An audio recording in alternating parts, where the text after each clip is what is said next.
Bonsoir à tous.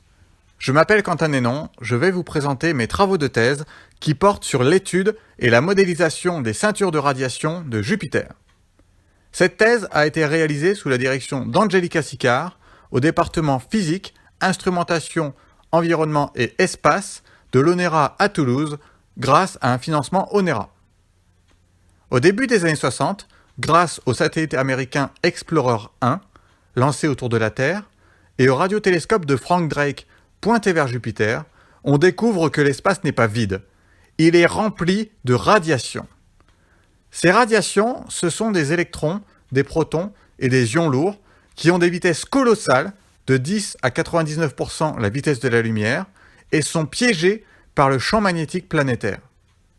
Elles forment des ceintures ou, plus vulgairement, un donut radiatif invisible géant qui est extrêmement hostile pour l'électronique embarquée des satellites. Il devient alors crucial de comprendre et prédire ces radiations. Pour ce faire, l'ONERA développe depuis les années 90 le modèle physique Salambo, qui modélise l'environnement radiatif autour de la Terre.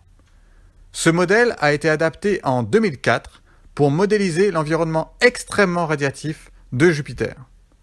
Cependant, à cette époque, seules les données de sondes ayant effectué des survols de la planète géante étaient disponibles.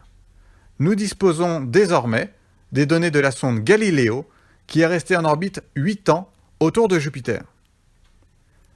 Pour permettre une simulation précise de l'environnement radiatif de Jupiter, ma thèse a porté sur l'exploitation des données d'observation et la modélisation de processus physiques autour de la planète géante. Si la comparaison modèle-observation est satisfaisante, alors on a compris les ceintures de radiation. Sinon, il nous manque quelque chose. Mais dans les deux cas, nous sommes gagnants, car nous progressons dans notre compréhension de l'environnement radiatif de Jupiter. Que ce soit pour la modélisation des phénomènes physiques ou l'obtention et l'analyse des données collectées par les sondes spatiales, dont certaines remontent aux années 70, des collaborations internationales ont été cruciales. Parmi elles, l'université de Copenhague au Danemark et plusieurs laboratoires aux États-Unis, dont le Jet Propulsion Laboratory. Un des résultats majeurs que nous avons obtenus est d'avoir démontré que ce sont les ondes électromagnétiques qui expliquent la forte diminution des flux de protons observés par toutes les sondes spatiales près de la lune volcanique Io.